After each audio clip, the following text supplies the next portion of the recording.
Yung araw, samahan nyo kaming kumain, magpa-pedicure, manicure, mang-grocery, at magpa-Brazilian wax. Hi you guys, good morning, panibagong araw, panibagong update na naman ang buhay ko.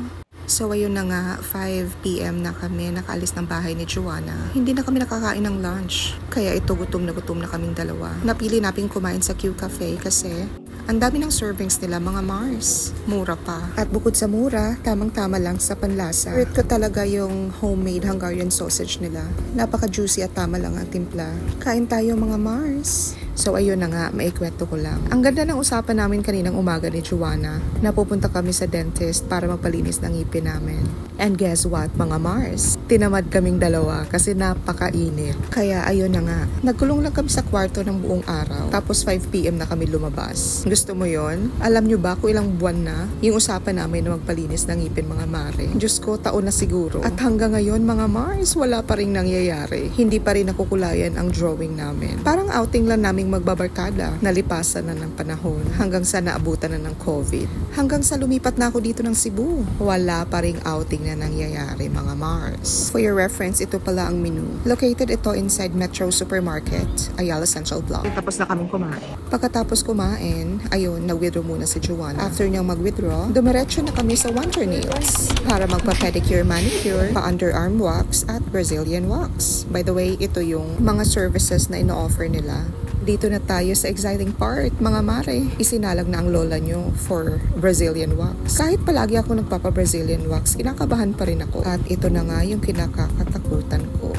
Nag-umpisa na kami, mga Mare. Kung nakikita nyo, hinihilot-hilot ko yung ulo ko. Kasi naman, parang naapektuhan yung ulo ko sa sakit. Mapapasipol at mapapapikit ka na lang talaga. Malapit na naman kasi yung time of the month ko, mga Mars. At para kasing feel ko pag maraming hair under there, feel ko ang dumi-dumi ko. Anyways, ito na nga. Tiis ganda ang lola nyo. Napatawan na nga lang ako sa sobrang sakit. Kinukumbinsi ko yung sarili ko na hindi masakit. Pero ang totoo, Diyos ko, napakasakit, mga Mare. And finally, natapos na kami. Mapapa-thank you ko na lang talaga. After makipagdigma ng kifi ko, lumabas na ako. At ito na nga, pedicure na ang kasunod.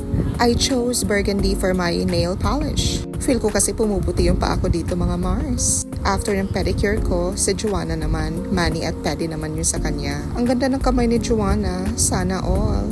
She chose pastel color for her nail polish. And finally, mga Mars, after 2 hours, natapos din kaming dalawa dito sa Wonder Nails. After namin dito, dumiretso na kami sa grocery store. Ewan ko ba kung ano nangyari sa akin, pero bigla akong inantok.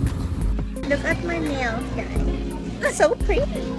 As usual, inuna pa rin namin yung favorite drink namin na Good Day, cultured milk drink. While waiting for Joanna, ito nagmamaganda na naman ako.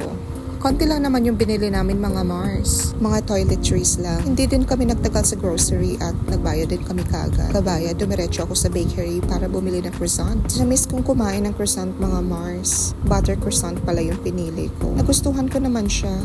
Para ding French bakery yung croissant nila dito. Kaubos ko ng croissant, ayun. Umalis na kami ni Joanna. Dito na kami pinadaan sa parking, mga Mars, kasi pinatay na kasi ang escalator papasok ng mall. Mag-aalas 10 na kasi ito ng gabi, mga Mars. Fast forward, nakalabas na kami. Nasa gitna kami ng Ayala Central Block, mga Mars. Parang ang sarap tumambay dito paggabi. Kaso nga lang, mas prefer namin ni Joanna na tumambay lang sa kwarto. At ito na nga, palabas na kami ng mall. Maraming salamat pala sa inyong patuloy na panonood, mga Mare. She's sleepy na. Sobrang antok na talaga ako dyan. Ito na lang muna, mga Mare, for today's video. Thank you so much for watching. Goodbye!